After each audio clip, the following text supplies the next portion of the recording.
Dear learners, in this lesson we will learn about the challenges to Indian democracy. Let me tell you very briefly the objectives of this lesson. And the objectives are meaning of democracy in varied contexts, that is political, social, individual or self, and indicate the essential conditions of democracy. Major challenges to Indian democracy as potential opportunities to make it successful. Corrective measures for improving the Indian democratic system, and the last objective is the role of citizens in a democracy based on experiences of life. Let us begin with understanding the meaning of democracy and the conditions that are essential for its successful functioning. When we are asked to define democracy, we generally quote a very popular definition: democracy is a government of the people, for the people and by the people. We all know that Indian Constitution is the largest constitution in the world and has been effectively functional and been able to adapt itself to the changing situations. Free and fair periodic elections for all political offices, legislative and executive, have been taking place regularly.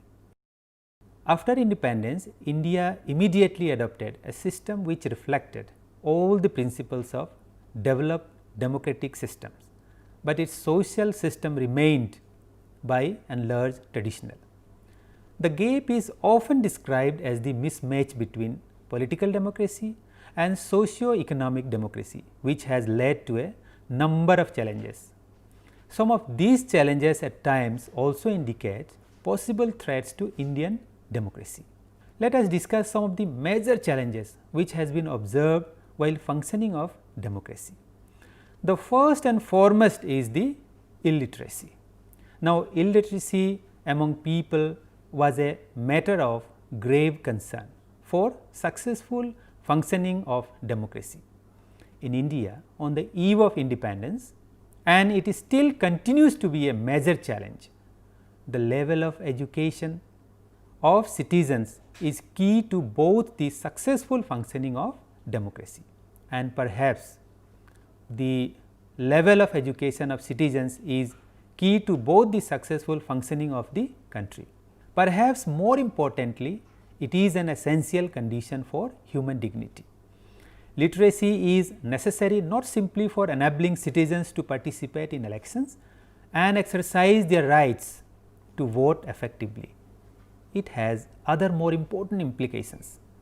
Literacy enables citizens to be aware of various issues, problems, demands and interest in the country. Be conscious of the principles of liberty and equality of all, and ensure that the representatives elected by them truly represent all the interest in the society. Universal literacy is therefore a must for the successful functioning of Indian democracy. Now, although according to 2011 census, the literacy rate has risen to 74.4%. The female literacy rate is still 65.46%. This means that over 1/4 of the country's population is still illiterate, while among women nearly 1 out of 3 is still illiterate. Now, the second most important challenges is poverty, and learners, you will be agree that it is the root cause of all kind of deprivation and inequalities. It is the state of denial of opportunities to people to lead a healthy and fulfilling life. Of course, India inherited poverty from long exploitative British colonial rule, but it continues to be one of the greatest problem, or we can say gravest problem. Even now, a considerable proportion of Indian population lives below poverty line. The poverty line means an income level below which human beings cannot provide for their basic necessities of food, much less for clothes and shelter. The governmental definition of poverty line, which measures the extent of poverty, is based on the minimum, or we can say amount of income required to purchase a barest minimum desirable food having nutritional standard of caloric intake by a person. Now, the third challenge is gender discrimination, and we observe the discrimination against females in every walk of life, and you also must have had such experiences of lack of gender equality in our society and polity.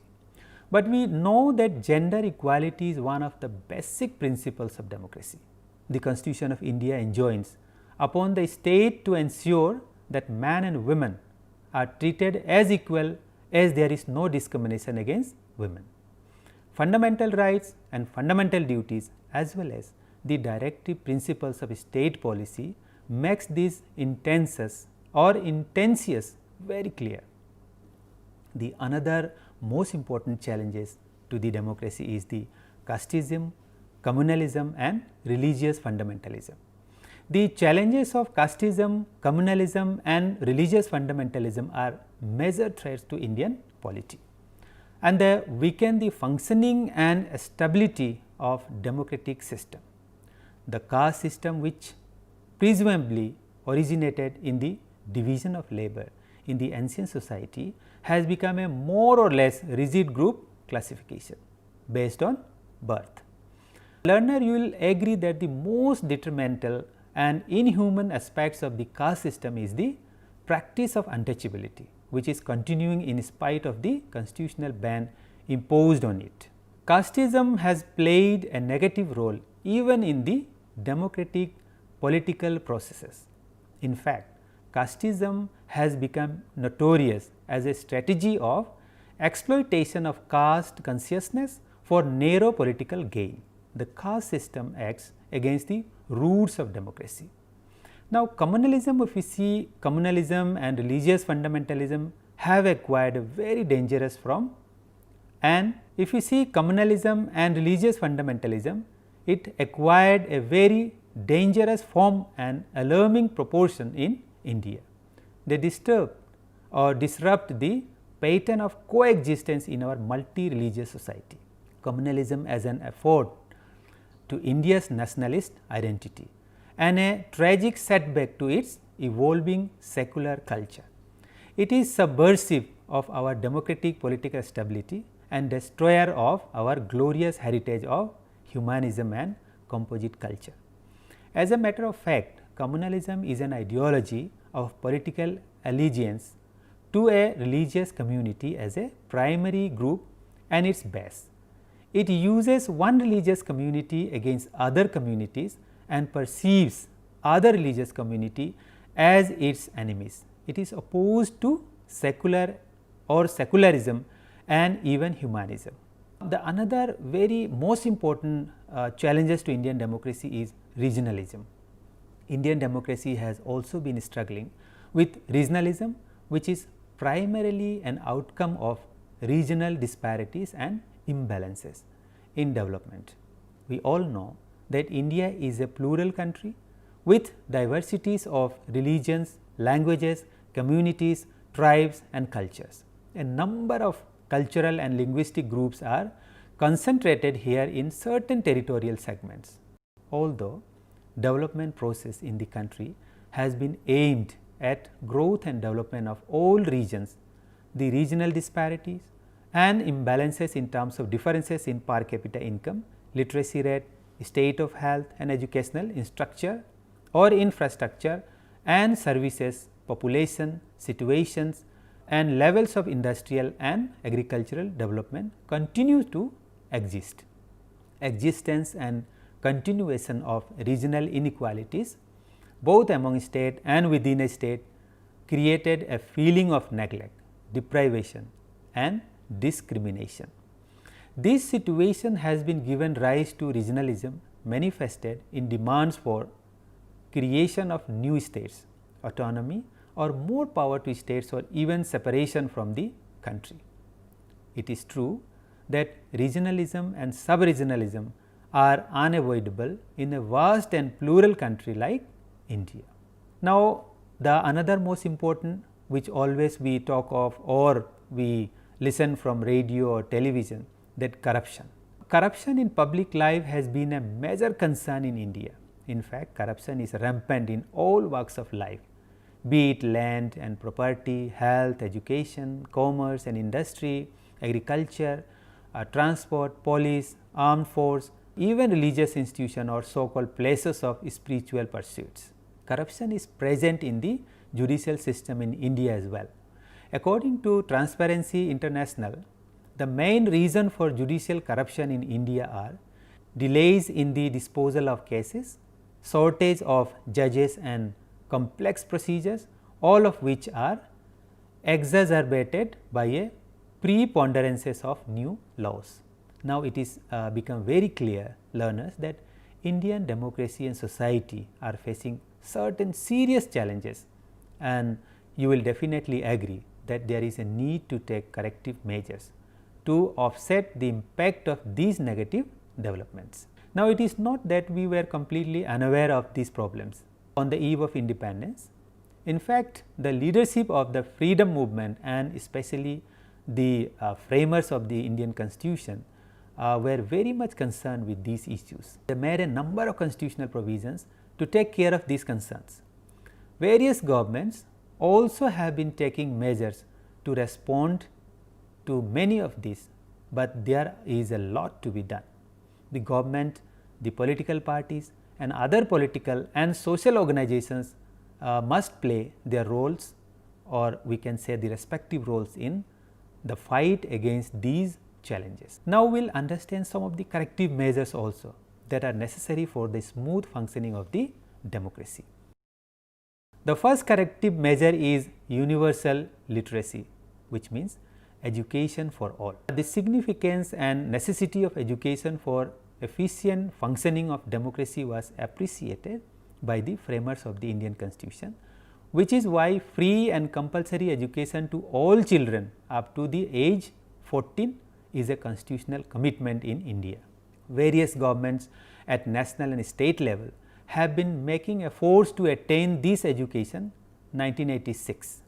Various governments at national and state level have been making efforts to attain this goal. As a follow up of the National Policy on Education 1986, a national literacy mission was set up in 1988 to plan and implement programs for the removal of illiteracy.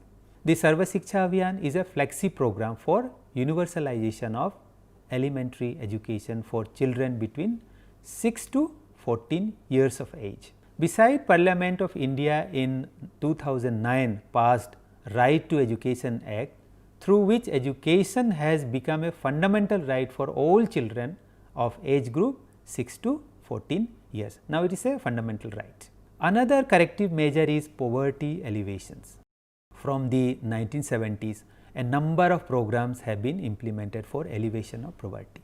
These programs fall into two categories. The first one is there are programs to lift beneficiaries by providing them with productive assets or skills or both, so that they can employ themselves usefully and earn greater income. The second one is programs are also being implemented to provide temporary wage employment for the poor and the landless. The Mahatma Gandhi National Rural Employment Guarantee Act, that is called MNREGA, is being implemented to enhance the livelihood security of people in rural areas by granting 100 days of wage employment in a financial year to a rural household whose adult members volunteer to do unskilled manual work. The another most important corrective measure is elimination of gender discrimination. It is now being recognized that the goals of democracy of the people, for the people and by the people cannot be fully fulfilled if the female population are not included in all ways in the processes of socio-economic and political development. That is why, besides constitutional provisions, several laws have been enacted, policies have been made and implemented, and in the institutional reforms have been carried out for the development of women. The 73rd and 74th Amendment of Indian Constitution in 1993 are the milestone in processes of political empowerment of women. These amendments have reserved 1/3 of the seats in the Panchayati Raj institutions, municipalities and municipal corporations. Another significant development has been the adoption of the National Policy for Empowerment of Women in 2001. The overreaching goal of which is to bring about the advancement, development and empowerment of women, but a lot needs to be done to attain this goal. The another corrective measure is removal of regional imbalances. Redressing regional imbalances has indeed been a vital objective of the planning process in India. Efforts are on to reduce regional disparities. Besides the states, specific efforts for reducing intra-state regional disparities, a number of centrally sponsored programs have been in operation for the last 2 or 3 decades for taking care of specific aspects of backwardness of such regions. Learners, are you aware of any such programs being implemented in your area? Some of the major programs are: 1. The Tribal Development Program, 2nd. The Hill Area Development Program, 3rd one the Border Area Development Program, 4th one is the Western Ghat Development Program, 5th one the Drought Prone Area Program, and the last 6th one is the Desert Development Program.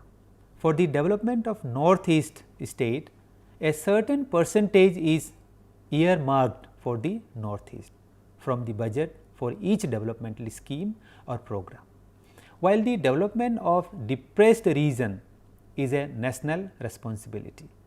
The solution mainly rests with the local leadership. Unless the local leadership, political, bureaucratic and intellectual resolve to ushare in development based on sharing the gains on egalitarian basis with the masses, result will be hard to come by. Resources are not the real constraint, it is the way resources are spent. Now, the administrative and judicial reforms is also one of the important corrective measure we can see.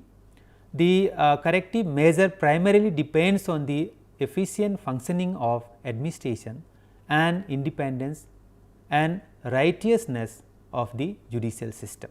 But on both counts a lot needs to be done. The performance of public administration in India has come under close scrutiny in the last few years. Rampant corruption, inefficiencies, wastages and irresponsiveness to the needs of citizens are some of the commonly acknowledged problems afflicting the administration. No doubt the Indian judiciary has demonstrated its independence on many occasions, but there are serious problems and most critical of them being slow disposal of cases leading to delays as well as accumulation of backlog and very low rate of prosecution in criminal cases. Administrative reforms have been a continuous agenda even since independence, and a number of commissions and committees have been set up. But bureaucratic reluctance to change has prevented the reforms to take place in full measure. The recommendations of various commissions and committees focuses around the need. What they focuses? To make administration accountable and citizen friendly, to build its capacity for quality governance, to orient administration for promoting people's participation, decentralization and devaluation of powers, to make administrative decision making process transparent, to improve the performance and integrity of the public services, and the last, to reinforce ethics in administration and to inculcate readiness for e-governance. Now, judicial reform also has been a critical concern since long. Various recommendations have been made on many occasions. The major issues that need consideration in this regard are simplification of rules and procedures, repealing outdated laws, increase in the judge population ratio, time bound filling of vacant post in judiciary, transparency in appointment, promotion and transfer of judges, judicial accountability and transparency of courts proceedings. The another point is sustainable development, which always we talk of, and this deals with the economic, social and environment. The Indian democracy can adequately respond to all the challenges when it moves forward on the path of sustainable development. a model of development without taking into account the basic needs of millions today as well as in the future cannot be conducive for survival of democracy. Development has to be human centric and directed towards improvement of quality of life of all the people. It has to be focused on removal of poverty, ignorance, discrimination, disease and unemployment. The development process has to aim at sustained economic, social and environmental development. Now, as a citizen of India, do we really appreciate the role of a citizen in a democracy? And why is this role so important? Learner, generally it is believed that the government rules over people who have to respect the authority and obey it. They are there to be governed. But do not you think that this is not so in a democracy? The people who are citizens in a democratic system like India cannot and ought not remain passive and treat themselves as governed. In fact, a democracy can be successful and vibrant only when citizens imbibe and reflect in their mindset, thinking and behavior the basic values like equality, freedom, secularism, social justice, accountability and respect for all. They have to appreciate the opportunities for their desired role and play proactive roles to actualize the goals of democracy.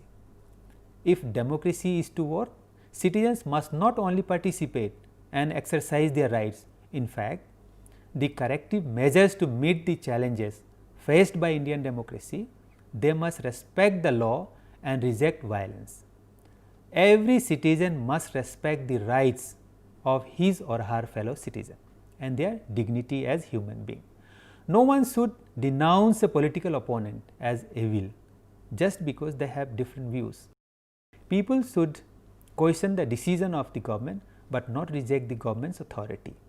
Every group has the right to practice its culture and to have some control over its own affairs, but each group should accept that it is a part of a plural society and democratic state. When you express your opinion, you should always listen to the view of other people, even people you disagree with. Everyone has a right to be heard. When you make demands, you should understand that in a democracy, it is impossible for everyone to achieve everything they want. Democracy requires mutual cooperation. Groups with different interests and opinion must be willing to sit down with one another and negotiation. If one group is always excluded and fails to be heard, it may turn against democracy in anger and frustration. Everyone who is willing to participate peacefully and respect the rights of others should have some say in the way the country is governed. Now, democracy is a form of government in which supreme power is vested in the people and exercised by them directly or indirectly through a system of representation, usually involving periodic free elections. But it is defined not only in the political context, but also in social context or even in relation to self. A system can be termed as a genuine and comprehensive democracy, a successfully functioning democracy only when it fulfills certain political, social and economic conditions. Indian democracy over the years has been able to articulate many of these essential conditions, but it is confronting a number of challenges that at times bring out the distortion which have crept in and also indicate the possible threats to its future. Illiteracy, social and economic inequality, poverty, gender discrimination, casteism, communalism and religious fundamentalism, regionalism, corruption, criminalization, political violence and militancy are major challenges that need to be addressed. The corrective measures that are needed to meet the challenges to Indian democracy are focused around the issue and concerns like universal literacy, that is education for all, poverty alleviation, elimination of gender discrimination, removal of regional imbalances, administrative and judicial reforms and sustained economic, social and environmental development. However, Indian democracy can be successful and vibrant only when its citizens imbibe and reflect in their behavior the basic democratic values like equality, freedom, social justice, accountability and respect for all. Their mindset, thinking and behavior are expected to be in tune with the essential condition of democracy.